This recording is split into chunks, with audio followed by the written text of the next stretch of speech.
দর্শক বন্ধুরা, আমাকে অনেকেই প্রশ্ন করছেন যে দাদা আপনার কুলবাগানের এখন কি অবস্থা, কুলবাগানে এখন কি পরিচর্যা করছেন, আপনার গাছগুলোই বা কেমন আছে, এই নিয়ে অনেক ফোন আসে। কিন্তু আমি যে ভিডিও করে আপনাদের সামনে তুলে ধরবো সেরকম পরিস্থিতি ছিল না। বিগত দিনে প্রচণ্ড গরম এখনও আছে, তবু এই গরমের মধ্যে মনে করলাম আপনাদের সঙ্গে একটু শেয়ার করা দরকার আমার কুলবাগানটা। তার কারণ আমার বিগত দিনে কুলবাগানের যে ভিডিওগুলো আছে সেগুলোতে আপনারা যথেষ্ট রেসপন্স দিয়েছেন। তো সে কারণে আজকে আমার কুলবাগানের আপডেটটা দেখাবো আমি। আমার পিছনে দেখেই বুঝতে পারছেন কি অবস্থাতে আছে এখন। তো এখন আপনারা কি করবেন, আপনাদের যাদের 1 বছর বা 2 বছরের গাছ আছে, কিন্তু যাদের প্রথম বছরের গাছ আছে তারা কি করবেন, তো এই নিয়েই থাকবে আজকের বিস্তারিত ভিডিও। সম্পূর্ণ ভিডিওটি আপনারা দেখুন ও আপনাদের কাছে অনুরোধ থাকবে একটু লাইক কমেন্ট শেয়ার করবেন, এটুকু আপনাদের কাছে অনুরোধ। আর এই যে গাছগুলো দেখছেন, এই গাছগুলোতে সব 2 বছর কুল নেওয়া হয়ে গেছে। গত বছর তো যথেষ্ট ভালো রেজাল্ট ছিল, তার আগের বছর ফার্স্ট বছরে প্রচুর পরিমাণে কুল এসেছিলো, কিন্তু কুল ফেলে দিতে হয়েছিল। এবছর কি হবে সেটা জানি না। তো এই হচ্ছে গাছের এখন বর্তমান অবস্থা। বর্ষা নেই, তবু কিন্তু গাছের গ্রোথ দুর্দান্ত ভালো আছে। এই দেখুন, আপনারা যদি পাতাগুলো দেখেন, এই ডগগুলো দেখলে আপনারা বুঝতে পারবেন গাছের গ্রোথ কেমন আছে। এই ডগগুলো দেখুন তো একবার, কেমন সুন্দর গ্রোথ নিয়ে আছে দেখুন। এই দেখুন, কোনো রোগ নেই, পোকা নেই, কিচ্ছু নেই, একদম ফ্রেশ সতেজ গাছ। তো এ থেকে আশা করতেই পারি যে এবছর খুব ভালো একটা ফলন এ গাছ থেকে পাবো। আর এই দেখুন দুদিকে লাইনটা, এদিকে চারিদিকটায় আছে। আমি যদি ক্যামেরাটা একটু ঘোরাই, প্রত্যেকটা গাছের চেহারা একই। তো আপনারা হয়তো প্রশ্ন করবেন যে নিচে কেন এরকম অবস্থা, নিচেটাই কেন এরকম।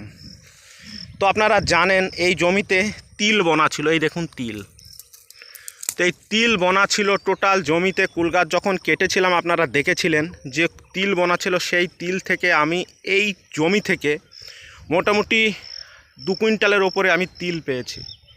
তো এখন বর্তমান তিলের দাম 7,000 টাকার উপরে। তো মোটামুটি 14,000 টাকা মতো এই জমি থেকে আমি তুলে নিয়েছি অলরেডি। কিচ্ছু যত্ন করিনি, জাস্ট তিলের বীজ ছটিয়ে রেখেছিলাম। তো এখন একটু দেখতে জমিটা খারাপ লাগছে, এই দেখুন খারাপ লাগছে একটু।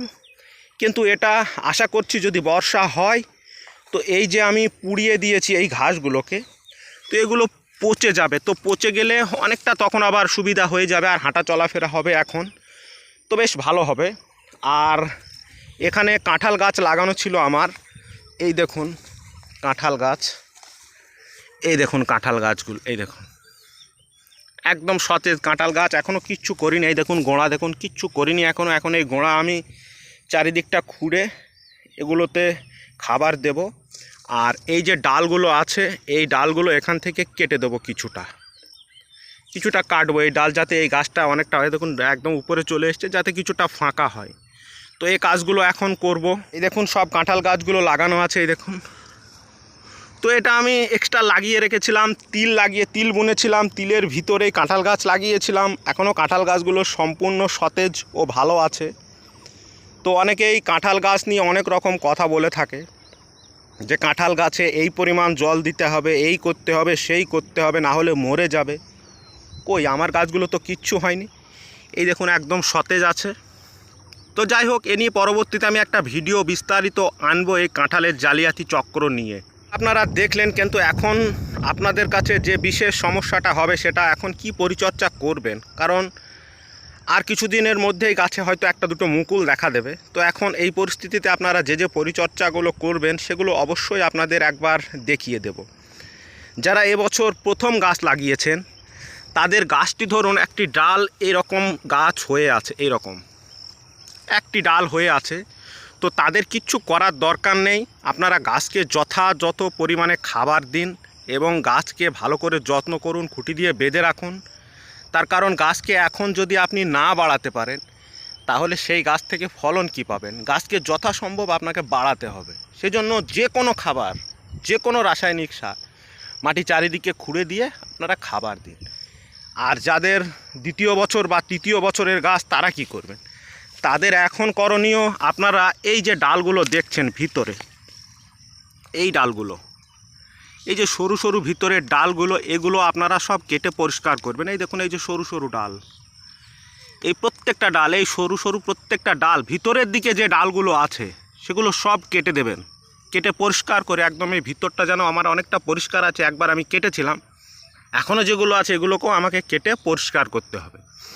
মোটামুটি এত দূর পর্যন্ত এই পর্যন্ত কেটে যত নিচে ডাল আছে সব কেটে পরিষ্কার করব। শুধু উপরের এই ডালগুলো আমার থাকবে, বেশি ডাল রাখার দরকার নেই।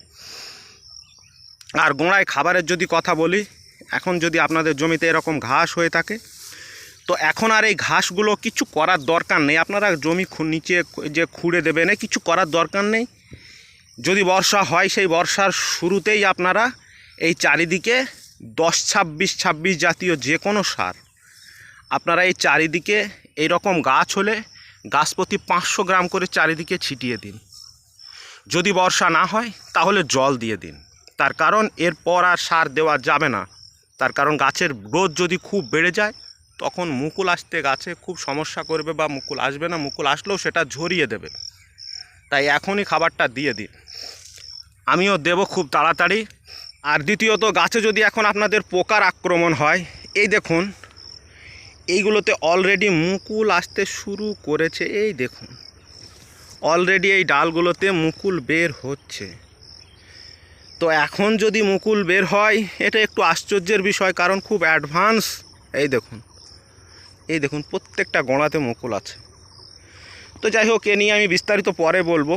তো আর যাদের গাছের পাতা খেকেও কিছু পোকা আছে, এই দেখুন এই পাতাগুলো জড়িয়ে গেছে, তো আপনারা যে কোনো বাজার চলতি একটা সাধারণ কীটনাশক আপনারা ইমিডাক্লোরোপাইড যদি দিতে পারেন সেক্ষেত্রে খুব ভালো হয়। যদি না হয় কম দামি প্রোফেক্স সুপার, উস্তাদ, এই যে কোনো পার লিটার জলে 2 ml করে দিয়ে গাছগুলোকে স্প্রে করে দিন।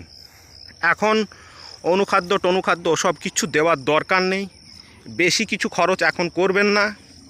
এই জাস্ট সাধারণ পরিচর্যাগুলো করুন, আর একটু ফাঙ্গিসাইড দিয়ে দেবেন। কারণ নেক্সট যে গাছে আমাদের মুকুল আসবে, আমাদের গাছের ডগাগুলো যেন এরকম সতেজ থাকে। এই দেখুন ডগাগুলো কত সতেজ আর লম্বা লম্বা পাঁপ নিয়ে বেরিয়েছে। এই দেখুন আমাদের ডগাগুলো যেন এরকম সতেজ থাকে। তো এ বিষয়ে লক্ষ্য রেখে আপনারা একটু ফাঙ্গিসাইড, যে কোনো ফাঙ্গিসাইড একটু দিয়ে দেবেন, বাস। আর বেশি কিছু এখন পরিচর্যা করার দরকার নেই। এই পরিচর্যাগুলো যদি আপনারা করেন, মোটামুটি নেক্সট যখন মুকুল আসবে তখন একটা বেটার রেজাল্ট অবশ্যই পাবেন। যাই হোক, আজকের ভিডিও শেষ করব।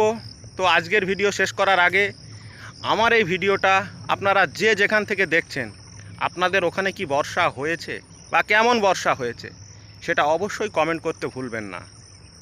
আর যদি ভিডিওটা ভালো লাগে তাহলে প্রত্যেকটা কুল চাষিদের মধ্যে ভিডিওটা শেয়ার করে দেবেন, অতি অবশ্যই শেয়ার করবেন। তার কারণ আপনাদের যারা কুল চাষ করে, আমি যেমন কুল চাষ করি, কুল চাষ রিলেটেড আমার অনেক বন্ধু বান্ধব আছে। তো আপনারা যারা কুল চাষ করেন তাদেরও অনেক বন্ধু বান্ধব আছে। তো দয়া করে আপনারা তাদের মধ্যে একটু ভিডিওটা হোয়াটসঅ্যাপ গ্রুপে গিয়ে শেয়ার করতে ভুলবেন না। দেখা হবে পরের কোনো ভিডিওতে, নতুন কোনো এপিসোড নিয়ে, নতুন কোনো ভিডিও নিয়ে। ততক্ষণের জন্য আপনারা সুস্থ থাকবেন ও ভালো থাকবেন।